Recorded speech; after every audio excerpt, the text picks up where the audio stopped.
नमस्कार दोस्तों, आप सबका स्वागत है आपके अपने YouTube चैनल साथ में सीखें पर। एक बार फिर से हम उपस्थित हैं एक नई वीडियो के साथ और आज की हमारी वीडियो होगी महान मनोवैज्ञानिक जीन पियाजे के ऊपर। वैसे तो जीन पियाजे के ऊपर हमारी एक वीडियो पहले आ चुकी है, जिसका लिंक आपको डिस्क्रिप्शन बॉक्स में मिल जाएगा। ये उसी वीडियो का दूसरा पार्ट है, तो चलिए चैनल के इंट्रो के साथ शुरुआत करते हैं।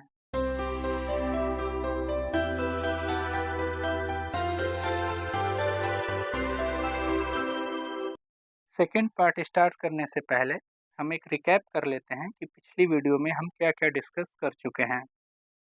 हमने चर्चा की उनके जीवन परिचय पर, उनके सिद्धांत के बारे में जो कि संज्ञानात्मक विकास की प्रक्रिया एवं संरचना पर आधारित है, जिसके अंतर्गत हमने संगठन यानी ऑर्गेनाइजेशन एवं अनुकूलन यानी अडेप्टेशन, आत्मसातीकरण यानी एसिमिलेशन, समाविष्टीकरण या समंजन, इसे एकोमोडेशन कहते हैं, आदि के बारे में हमने चर्चा की। अब इसी क्रम में हमने संज्ञानात्मक संरचना, जिसे हम कॉग्निटिव स्ट्रक्चर के नाम से जानते हैं, इसके अंतर्गत हमने मेंटल ऑपरेशन, स्कीम्स व स्कीमा, विकेंद्रीकरण जिसे डिसेंटरिंग कहते हैं, और पारस्परिक क्रिया यानी इंटरेक्शन के बारे में चर्चा की। अब हम आज की वीडियो में इस चर्चा को आगे बढ़ाएंगे और आगे के कुछ महत्वपूर्ण बिंदुओं पर चर्चा करेंगे। इसमें जीन पियाजे द्वारा बताई गई संज्ञानात्मक विकास की चारों अवस्थाओं पर हम बात करेंगे और यही आज की वीडियो का महत्वपूर्ण टॉपिक होगा। हम स्टार्ट करते हैं संज्ञानात्मक विकास की अवस्थाएं, जिसको हम स्टेजेस ऑफ कॉग्निटिव डेवलपमेंट कहते हैं। तो संज्ञानात्मक विकास जो है बालक की समस्या समाधान, सोचने व निर्णय लेने की क्षमता एवं सृजनात्मक रणनीति बनाने में योगदान देता है। पियाजे ने संज्ञानात्मक विकास की 4 अवस्थाओं का उल्लेख किया है। ये चारों अवस्थाएं एक दूसरे पर आश्रित होती हैं तथा निरंतर चलती रहती हैं। अब हम जीन पियाजे द्वारा बताई गई चारों अवस्थाओं के नाम जान लेते हैं। जीन पियाजे ने जो पहली अवस्था बताई है, उसका नाम उन्होंने संवेदी गामक अवस्था या सेंसरी मोटर स्टेज नाम रखा है और यह अवस्था जन्म से लेकर के 2 वर्ष तक चलती है। जो दूसरी अवस्था उन्होंने बताई है, वह है पूर्व संक्रियात्मक अवस्था, जिसे प्री ऑपरेशनल स्टेज के नाम से जानते हैं। यह अवस्था 2 से 7 वर्ष तक चलती है। इसी प्रकार तीसरी अवस्था जो उन्होंने बताई है, उसका नाम उन्होंने मूर्त क्रिया या प्रत्यक्ष संक्रियात्मक अवस्था दिया है, जिसे कंक्रीट ऑपरेशनल स्टेज भी कहते हैं, जो कि 7 से 11 वर्ष तक चलती है। इसी प्रकार चौथी और अंतिम अवस्था जो उन्होंने बताई है, उसका नाम उन्होंने औपचारिक संक्रियात्मक अवस्था, जिसे फॉर्मल ऑपरेशनल स्टेज भी कहते हैं, और जिसका काल 11 वर्ष से वयस्कावस्था तक चलता है, ऐसा उन्होंने बताया है। इस तरह से उन्होंने 4 भागों में बांटा है संज्ञानात्मक विकास के चरण को। पियाजे के संज्ञानात्मक विकास सिद्धांत की जो अवस्थाएं हैं, अब क्रम से हम इनके बारे में जान लेते हैं। तो पहली जो अवस्था उन्होंने बताई है, वह है हमारी संवेदी पेशी अवस्था या इंद्रिय जनित गामक अवस्था, से अंग्रेजी में सेंसरी मोटर स्टेज के नाम से जानते हैं। तो हम इस बारे में विस्तार से थोड़ा सा देखते हैं। इसको सेंसरी मोटर या गत्यात्मक अवस्था भी कहा जाता है। यह संज्ञानात्मक विकास की प्रथम अवस्था होती है। यह जन्म से लेकर 2 वर्ष तक की अवस्था तक चलती है। जन्म के समय बालक केवल सरल क्रियाएं ही करता है। बच्चा इस अवस्था में ज्ञानेंद्रियों के सहायता से वस्तुओं, ध्वनियों, रस व गंध आदि का अनुभव करता है। इस सरल क्रियाओं को ही पियाजे सहज स्कीमा कहते हैं। इन्हीं अनुभूतियों की पुनरावृत्ति के कारण बच्चा संज्ञानात्मक आत्मसात व समंजन की प्रक्रियाएं शुरू करता है, जब उसे परिवेश में उपस्थित उद्दीपकों का पता चलता है। इस अवस्था में बच्चे में निम्न प्रकार की विशेषताएं पाई जाती हैं। इस अवस्था में बच्चे में निम्न प्रकार की विशेषताएं पाई जाती हैं। पहला, बालक अपने ज्ञानेंद्रियों यानी संवेदना से सीखता है। दूसरा है, गति क्रिया अर्थात मोटर एक्शन करके सीखेगा। तीसरा है, बालक में वस्तु स्थायित्व का गुण होता है। चौथा है, बालक में भाषा बोली की शुरुआत इसी काल में होती है और वह कुछ शब्द बोलना सीख जाता है। इसी प्रकार अगला जो इसकी विशेषता है वो है कि यह बहुत ही सेंसिटिव काल होता है और इसमें बालक के विशेष देखभाल की आवश्यकता होती है। अगला पॉइंट है कि इस काल में शारीरिक और मानसिक विकास बहुत तेजी से होता है। और अंतिम है कि बालक का व्यवहार लक्ष्य केंद्रित या गोल डायरेक्टेड होता है। तो इस प्रकार जो संवेदी गामक अवस्था है उसकी हमने विशेषताएं और उसके लक्षण को हमने जान लिया। अब हम अगली अवस्था जो कि पूर्व संक्रियात्मक अवस्था या प्री ऑपरेशनल स्टेज है इसके बारे में जानते हैं। तो पियाजे के संज्ञानात्मक विकास की द्वितीय अवस्था पूर्व संक्रियात्मक अवस्था है। इसे पूर्व परिचालन या प्री ऑपरेशनल अवस्था भी कहते हैं। यह अवस्था 2 वर्ष से लेकर 7 वर्ष की आयु तक होती है। इस अवस्था का बालक कल्पना करना तो शुरू कर देता है लेकिन अभी वह तार्किक चिंतन करने में असफल ही रहता है। इस कारण इस अवस्था को अतार्किक चिंतन की अवस्था भी कहा जाता है। इस अवस्था को जीन पियाजे 2 उप अवस्थाओं में विभाजित करते हैं और उसके नाम इस प्रकार से हैं। पहला, प्राक संक्रियात्मक अवस्था जिसे प्री कंसेप्चुअल पीरियड कहा गया है। यह 2 से 4 वर्ष की अवस्था तक होती है। इस अवस्था में बालक के अंदर सूचकता विकसित हो जाती है और बालक जो है कि माँ की आवाज़ से माँ की प्रतिमा बना लेता है, सिग्निफायर का अर्थ समझता है और अपने प्रत्येक कार्य में प्रयोग करता है। और जो बालक होता है वो अनुकरण और खेल द्वारा इस पीरियड में सीखता है। दूसरा है अंतर्दर्शी काल। यह जो अवस्था है 4 से 7 वर्ष तक चलती है। इसमें बालक के अंतर्गत या ये कहिए कि बालक के अंदर भाषा चिंतन एवं तर्क का विकास हो जाता है।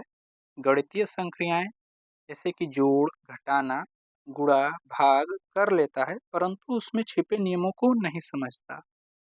उसके जो तर्क होते हैं वो क्रमबद्ध नहीं होते हैं।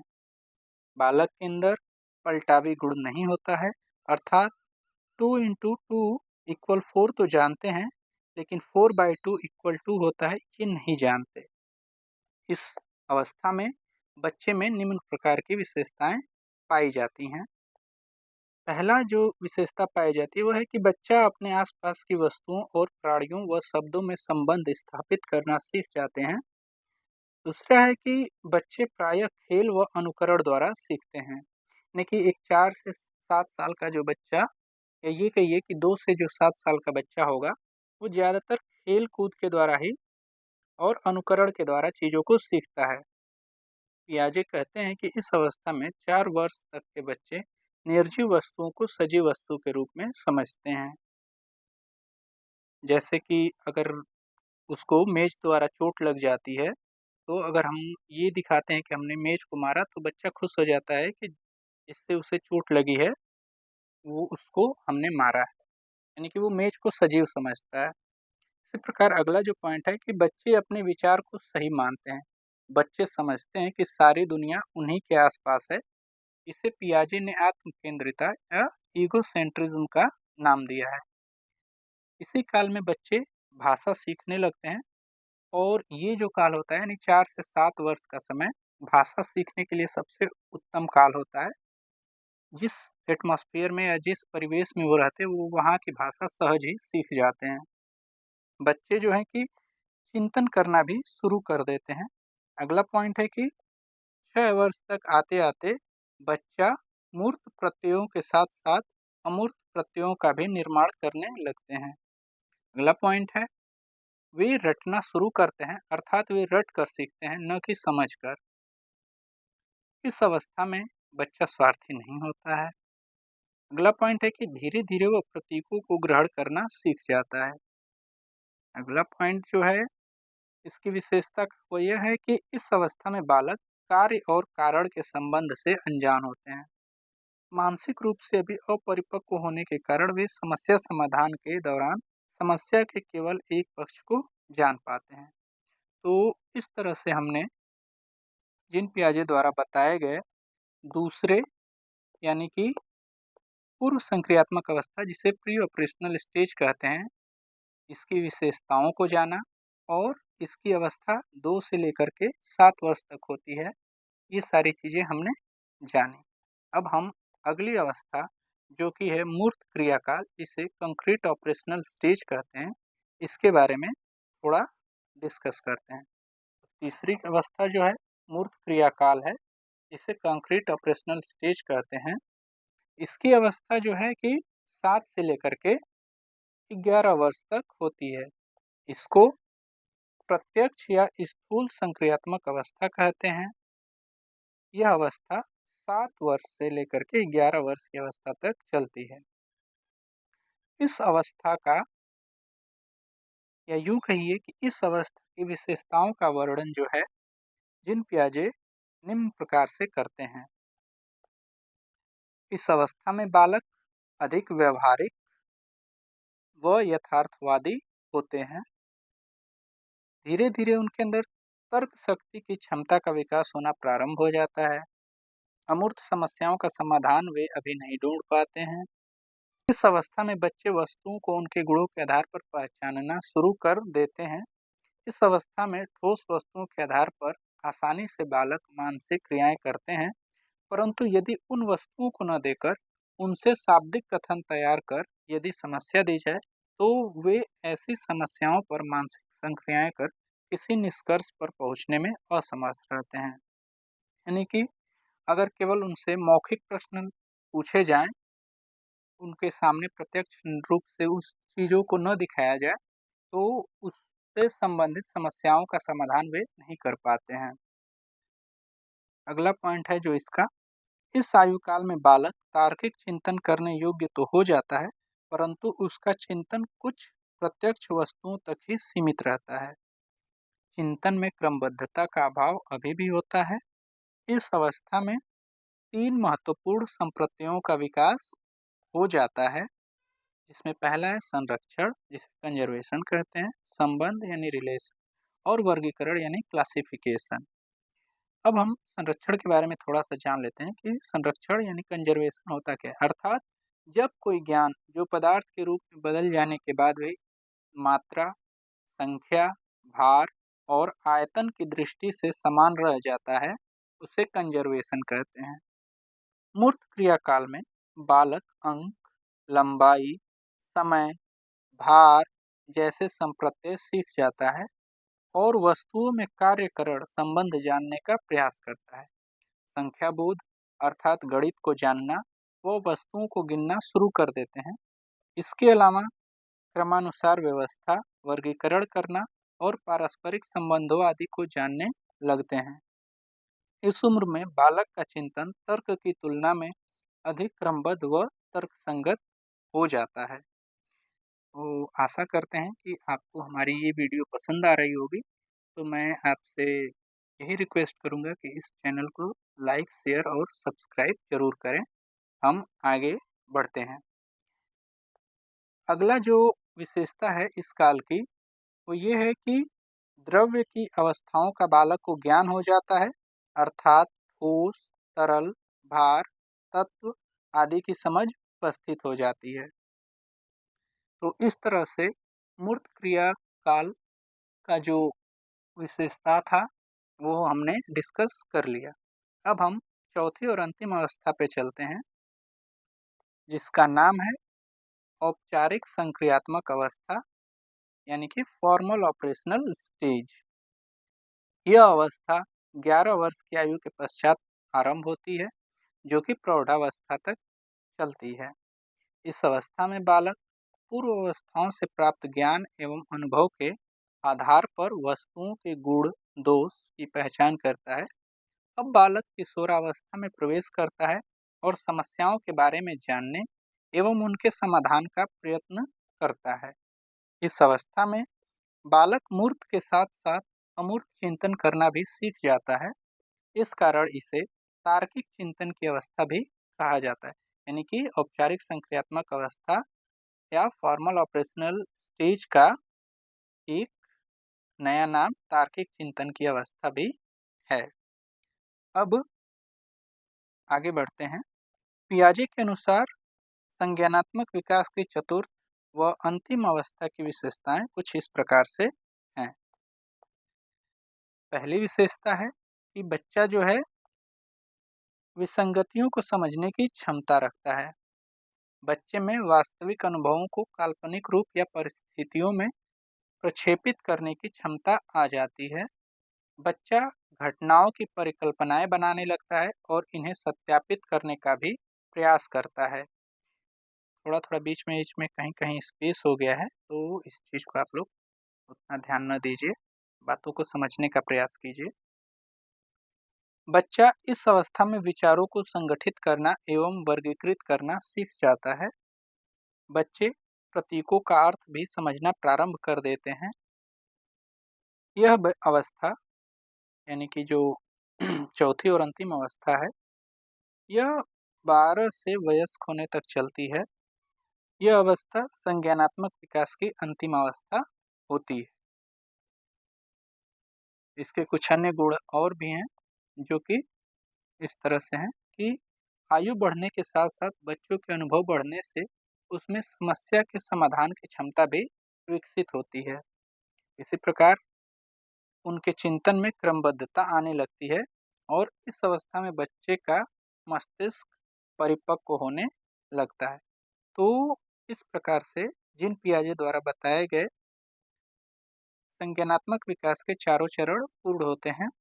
अब हम पियाजे के सिद्धांत की शैक्षिक उपयोगिता के बारे में डिस्कस करते हैं, यानी कि जो जीन पियाजे ने बताया उसकी शैक्षिक उपयोगिता क्या है, क्यों हम इन चीज़ों को पढ़ते हैं, या शिक्षा के क्षेत्र में एक अध्यापक के लिए या एक खुद बालक के लिए ये चीज़ें किस प्रकार से उपयोगी होंगी, इसके बारे में हम जानते हैं। तो देखते हैं एजुकेशनल यूटिलिटीज ऑफ पियाजे थ्योरी। तो शिक्षा मनोवैज्ञानिकों ने पियाजे द्वारा संज्ञानात्मक विकास के प्रतिपादित सिद्धांत को शिक्षा के लिए अधिक महत्वपूर्ण बताया है।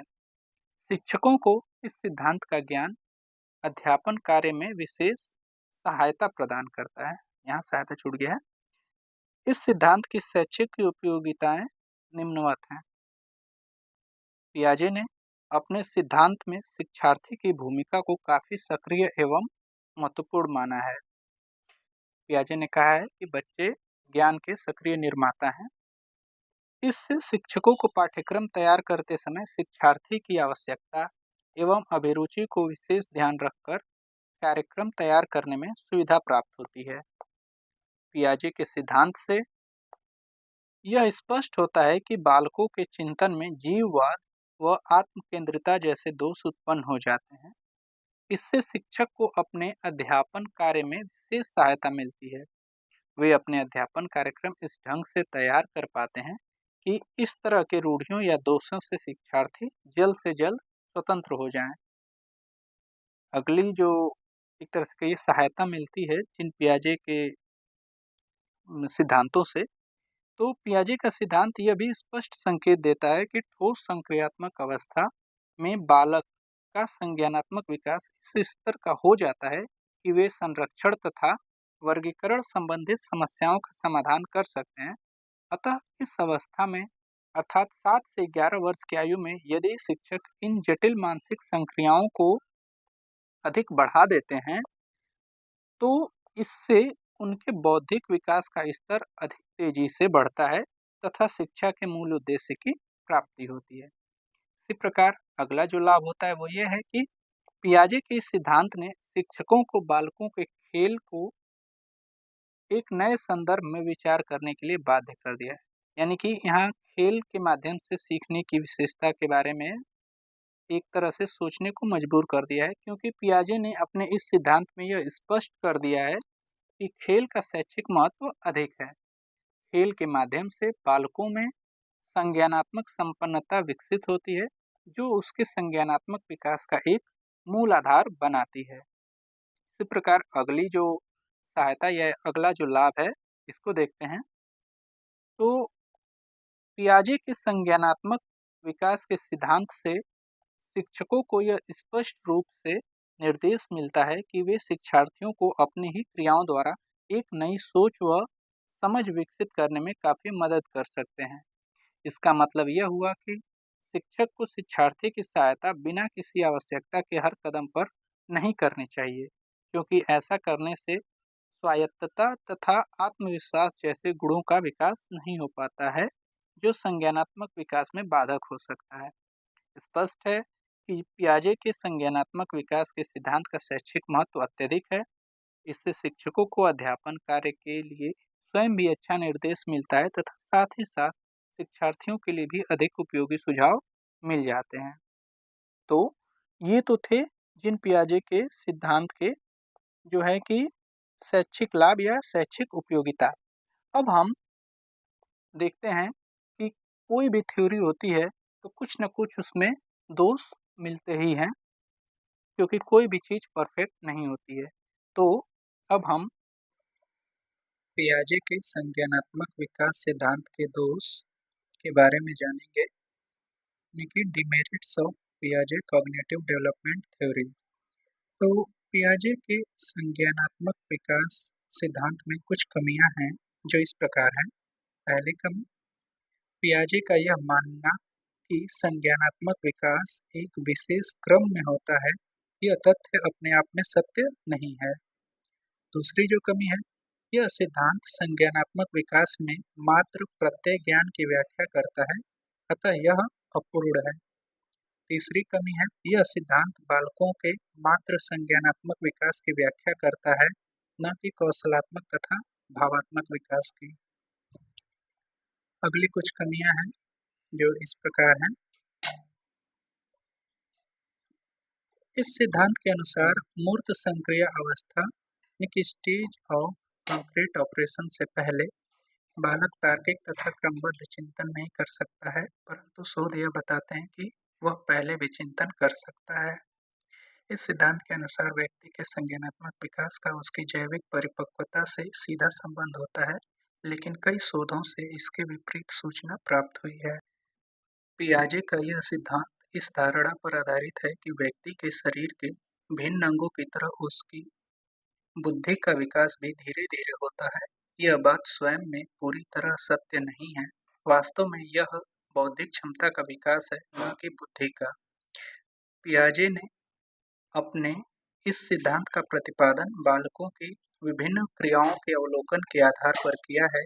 इस दृष्टि से यह सिद्धांत वस्तुनिष्ठ कम और व्यक्तिनिष्ठ अधिक है।